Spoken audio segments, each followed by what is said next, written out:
ఏంటవి? ఏం లేదు సార్, ఇది ఇంకా 2 వేరే క్లినిక్కి వెళ్ళి సేమ్ ఇదే ప్రాబ్లం గురించి చెప్పాను. కానీ ఈ 3 ప్రిస్క్రిప్షన్లో ఒక్క మందు కూడా కామన్గా లేదు.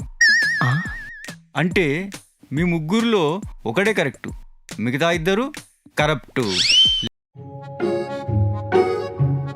బాగబల్సిన్ 40 mg, యా. కొవ్వు తగ్గించిన 20 mg. రేయ్ నిజం చెప్పు, నువ్వు డాక్టర్ కాదు కదా? డాక్టర్ని కాదా? చెప్పండి, ఏంటి మీ సమస్య? సమస్యలు సిమ్టమ్లు అవన్నీ ఎందుకు కానీ నా జబ్బు ఏమిటో చెప్తా. Leukaemia second stage. లుకేమియానా? లుకేమియా అంటే ఏంటో తెలుసా? తెలుసు, బ్లడ్ క్యాన్సర్. చెప్పండి, మీ పేరేంటి? శోభన్. మీ పేరు? రవి. అది బోర్డు చూస్తే తెలుస్తుందండి. మీ పూర్తి పేరేంటి అని. రవితేజ నన్నిమాల. నన్నిమాలనా? సొటరీ కాదా? ఓ, మిమ్మల్ని దత్తత తీసుకున్న వాళ్ళ ఇంటి పేరా అది? దత్తత? దత్తత ఏంటి? అదే సార్, పిల్లలు లేని రిచ్ ఫ్యామిలీస్ ఉంటాయా, వాళ్ళు అనాథల్ని దత్తత తీసుకుంటారు కదా, అది. అసలు ఎవడరా నువ్వు? ఏమడుగుతున్నావు? సారీ సార్, యాక్చువల్లీ నాకు ఒక అన్నయ్య ఉండేవాడు. వాడు చిన్నప్పుడు తెలియని కారణాల వల్ల ఇంట్లో నుంచి పారిపోయాడు. వాడిని ఎత్తుకుంటూ ఇప్పుడు నేను సిటీకి వచ్చాను సార్. ఇప్పుడు సినిమాల్లో 2 అన్నదమ్ముళ్ళు ఉంటే 2 కాంట్రాస్ట్ ఉంటారు కదా సార్. ఫర్ ఎగ్జాంపుల్, ఒకటి పోలీస్ అయితే ఇంకోటి దొంగ అవుతాడు, ఒకటి లాయర్ అయితే ఇంకోటి లోఫర్ అవుతాడు. అంటే నేను ఇప్పుడు పేషెంట్ అయ్యాను అంటే మా అన్నయ్య డాక్టర్ అయి ఉంటాడని వెతుక్కుంటూ వచ్చాను సార్. నువ్వు చెప్పింది నిజమే, నువ్వు పేషెంట్వే. నీలాంటి వాళ్ళ కోసం ఎర్రగడ్డలో ఒక హాస్పిటల్ ఉంది, అక్కడికి వెళ్ళు. నాకు సెన్స్ ఆఫ్ హ్యూమరే లేదు సార్, కానీ మీరు మాత్రం బాగా ఎటకారంగా మాట్లాడుతున్నారు. అంటే మీరే మా అన్నయ్య అయి ఉండొచ్చు కదా? ఏది నా బాధ? నేను నీ అన్నయ్య ఏంటి? పొద్దు పొద్దున వచ్చి పిచ్చెక్కిస్తున్నావు. నాకు అసలు కోపమే రాదు, మీకేమో చాలా కోపం వస్తుంది. అంటే అన్నయ్య. నా పేరు రవితేజ నన్నిమాల. నేను పుట్టిన తిరుపతిలో, నేను చదివింది హైదరాబాద్లో. మా అమ్మ పేరు సుమతి నన్నిమాల, మా నాన్న పేరు రత్నయ్య నన్నిమాల. ఇవన్నీ నేను నమ్మాలా? సార్ సార్ సార్ ఆగండి, కూల్ సార్. చూడండి, జుట్టు అంతా చెదిరిపోయింది. కోపడకండి సార్, నేను ఏదో మా అన్నయ్యని వెతుకుంటూ వచ్చాను, మీరు కాదని తెలిసింది, పోయి వస్తాను. వెళ్ళు, మళ్ళీ రాకు, ఓకేనా?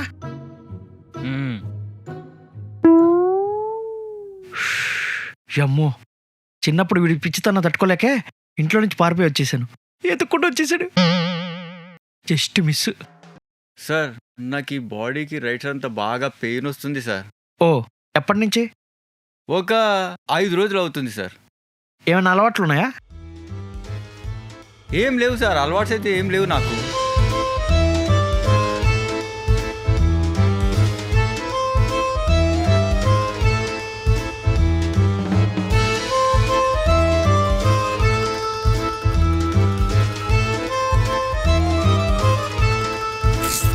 ఇదిగోండి, ఈ మందులు వాడండి, తగ్గిపోతుంది.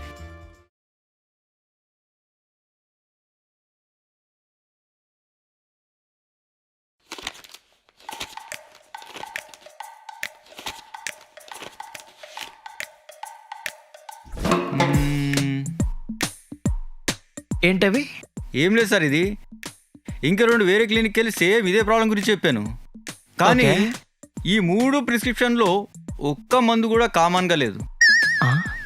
అంటే మీ ముగ్గురులో ఒకటే కరెక్టు, మిగతా 2 కరప్టు.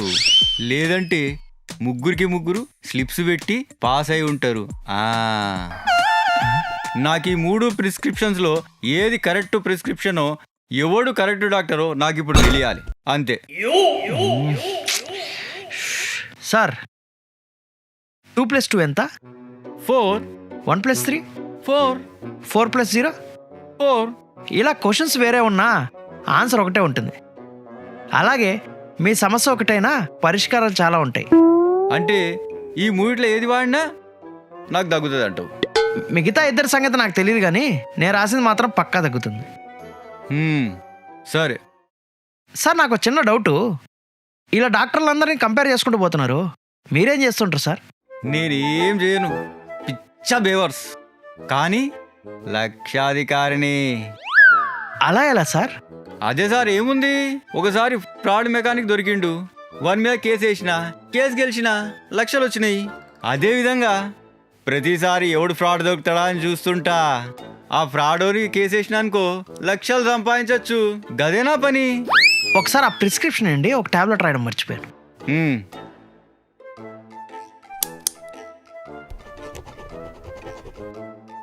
ఇది నైట్ పడుకునే ముందు వేసుకోండి సార్. ఎన్ని రోజులు వేసుకోమంటారు? ఒక పూట వేసుకోండి సార్, నెక్స్ట్ నైట్ మళ్ళీ వేసుకోవడం అవసరం లేదు. ఓకే అండి, సరే. మిస్ అయిపోయారు ఈసారి. చిన్నప్పటి నుంచి కష్టపడి డాక్టర్లు చదివితే నెల ఆదాయమో సరిగా రావట్లేదు.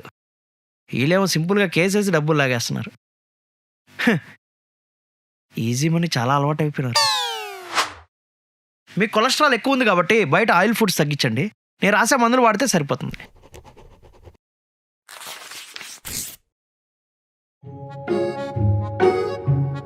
బాగబల్సిన్ 40 mg, యా.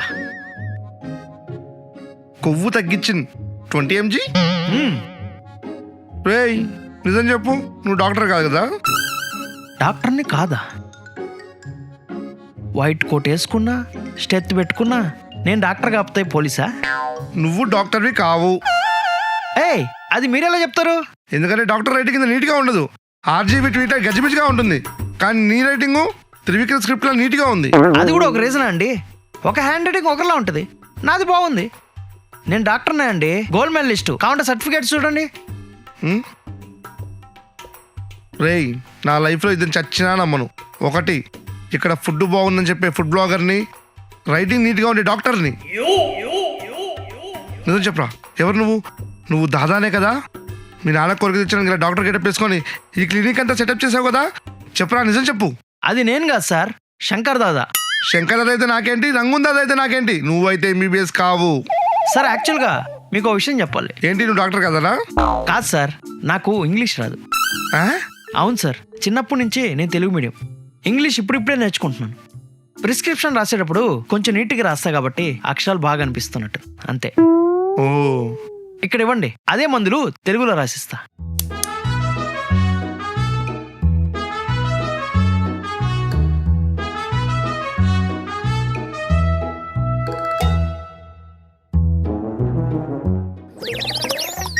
ఏయ్ ఏంటిది, తెలుగు అని చెప్పి కొంకణి రాసావు? అది తెలుగే సార్, తెలుగులో నా హ్యాండ్ రైటింగ్ అలాగే ఉంటుంది. ఎంతైనా డాక్టర్ని కదా. ఆ, ఇప్పుడు నమ్ముతున్నా నువ్వు డాక్టర్వే. ఉంటా. ఎవరు రీడు? హలో డాక్టర్, చెప్పండి ఏంటి మీ సమస్య? సమస్యలు సిమ్టమ్లు అవన్నీ ఎందుకు కానీ నా జబ్బు ఏమిటో చెప్తా. Leukaemia second stage. లుకేమియానా? లుకేమియా అంటే ఏంటో తెలుసా? తెలుసు, బ్లడ్ క్యాన్సర్. ఏది మీ రిపోర్ట్ చూపించండి. టెస్ట్ ఇస్తాను కదా రిపోర్ట్ ఇవ్వడానికి. మరి లుకేమియా అని ఎలా చెప్తున్నారు? ఎందుకంటే నాకు తెలుసు కాబట్టి. అది ఎలా తెలుసు అని అడుగుతున్నా. గూగుల్ చేశాను. ఓహో, అది చెప్పండి ముందు డాంకీ. ఏది గూగుల్ చేసినా క్యాన్సర్ అని చెప్తుంది. అలా గూగుల్ చేసి ప్యానిక్ అయిపోకండి. ప్యానిక్ ఏముంది, ఎలాగో 10 రోజుల్లో పోయేవాడిని కదా. ఇంతకీ మీరు గూగుల్ చేసిన సిమ్టమ్స్ ఏంటి? Fever, sweating, rashes. ఏంటి ఆ మాత్రం దానికే మీకు క్యాన్సర్ అని చెప్పిందా? నువ్వు అది నమ్మి నా దగ్గర రావడం. అది చెప్పిందని నేను నమ్మలేదు, నాకు తెలుసు కాబట్టి నేను నమ్మాను. ఏం తెలుసండి మీకు? ఏం తెలుసు? ఇన్నేళ్ళ నా వయసులో ఏది బ్లడ్ క్యాన్సర్, ఏది ఫీవర్ అని నాకు తెలీదా? అవును, తెలుసుకోలేరు. అలా తెలుసుకునేట్టుకుంటే ల్యాబ్లు ఎందుకు, టెస్టులు ఎందుకు, మేమెందుకు? ఎగ్జాక్ట్లీ, గూగుల్ ఉన్నప్పుడు ఇవన్నీ ఎందుకు?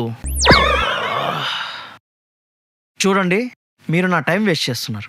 ఎవరి టైం ఎవరు వేస్ట్ చేస్తున్నారు? నీకన్నా బతకడానికి 100 ఏళ్ళు ఉంది, నాకు అసలే సెకండ్ స్టేజ్. నేను చెప్పేది నమ్మకుండా మీరే నా టైం వేస్ట్ చేస్తున్నారు. ఒరే నీ అమ్మ కడుపు మాడా, నీకు బ్లడ్ క్యాన్సరే లేదురా. కావాలంటే టెస్టులు చేసుకో, నీకే తెలుస్తుంది. అబ్బా, టెస్ట్ కూడా నీ బాడీ ఎలా ఉందో నీకెలా తెలుస్తుంది? నీ గుండె కొట్టుకుంటుందా? కొట్టుకుంటుంది. ఏది నీ ఈసీజీ చూపించు. దానికి ఈసీజీ ఎందుకు? నా గుండె కొట్టుకుంటేనే కదా నీతో మాట్లాడుతూ నా తల కొట్టుకునేది. అది నీ బాడీ గురించి నీకు ఎలా తెలుస్తుందో టెస్ట్ రిపోర్ట్ లేకుండా నా బాడీ గురించి నాకు తెలుస్తుంది. రేయ్, గూగుల్ చేసి రోగం ఏంటో చెప్పినోడివి అదే గూగుల్లో మందులను కొడితే వస్తుంది కదా. నా దగ్గరికి ఎందుకు రావచ్చావు? నా దగ్గర మెడిసిన్ డేటా మొత్తం ఉంది. ప్రిస్క్రిప్షన్ లేకపోతే మెడికల్ షాప్లో మందులు లేనన్నాడు, అందుకే నీ దగ్గరికి వచ్చా. అది పాయింట్. నీకు ప్రిస్క్రిప్షన్ రాయాలంటే నువ్వు టెస్టులు చేసుకోవాల్సిందే. మళ్ళీ టెస్టులు అంటావేంటే డబ్బులు బొక్క. ఎలాగైతే ప్రిస్క్రిప్షన్ లేకుండా మందులు ఇవ్వకూడదో అలాగే టెస్టులు రాకుండా మేము ప్రిస్క్రిప్షన్ రాయకూడదని మాకు రూల్ ఉంది. నిజంగానే అలాంటి రూల్ ఉందా? ఉండి ఒకసారి గూగుల్ చేస్తా. టెస్టులు చేయిస్తావా లేదా? చేయించుకుంటా. అమ్మా, ఎలాంటి పేషెంట్లు వస్తున్నారా నాయన. చూసారా, లుకేమియా అన్నారు, సెకండ్ స్టేజ్ అన్నారు. రిపోర్ట్లంతా నార్మల్గా ఉంది కదండి. కరెక్టే. అందుకే ఏది నమ్మాలో ఏది నమ్మకూడదో ముందు మనకు తెలియాలి. కామన్ సెన్స్ అండి. కరెక్ట్ సార్, అదే నేను కూడా చెప్తున్నా. ఈ డయాగ్నోస్ సెంటర్ వద్ద దొంగ నడుపులు అస్సలు నమ్మకూడదు. నాలాంటి క్యాన్సర్ పేషెంట్ని ఎంతమందిని మోసం చేశారో ఇలాంటి రిపోర్ట్లు ఇచ్చి. సరే గాని ఆ మందుల లిస్ట్ ఏదో తీసారన్నారు కదా, ఇటు ఇవ్వండి రాసిస్తా. ఇప్పుడు నా దారిలోకి వచ్చారు, తొందరగా సంతకం పెట్టండి సార్, నాకు అసలు టైం లేదు. ఎలాంటి పేషెంట్స్ వస్తున్నారా నాయన. ఈ పేషెంట్స్ వల్ల నా పేషెన్సే లేకుండా పోతుంది. అన్నయ్య నువ్వే నా రక్తం పంచుకొని పుట్టిన అన్నయ్యవని కన్ఫర్మ్ అయిపోయిందిగా రవి సోఠారి. ఏంట్రా అది? నీ డిఎన్ఏ టెస్ట్, నీ డిఎన్ఏని నా డిఎన్ఏని కంపేర్ చేస్తూ టెస్ట్ పంపాను. వాళ్ళు కూడా చెప్పారు మన ఇద్దరికి చాలా సిమిలారిటీస్ ఉన్నాయని చెప్పి. ఇన్ఫాక్ట్ ఇలాంటి డిఎన్ఏ కేవలం సొటారిలకే ఉంటుందని చెప్పి ప్రూవ్ చేశారు. అర్థమైందా? అంటే నువ్వే నా అన్నయ్యవి. నా డిఎన్ఏ ఎలా తీసావురా? నా నుంచి తప్పించుకొని తిరుగుతూ నీ బొచ్చు కూడా పీకలేను అనుకున్నావు కదా, ఆ బొచ్చు పీకే నువ్వు నా అన్నయ్యవని నిరూపించుకున్నాను.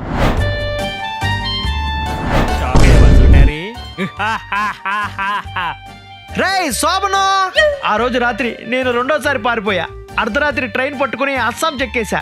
కొన్ని రోజులు అక్కడే మెడిసిన్ కి దూరంగా ఉండి మామూస్ అమ్ముకొని బ్రతకడమే బెటర్ అనిపించింది.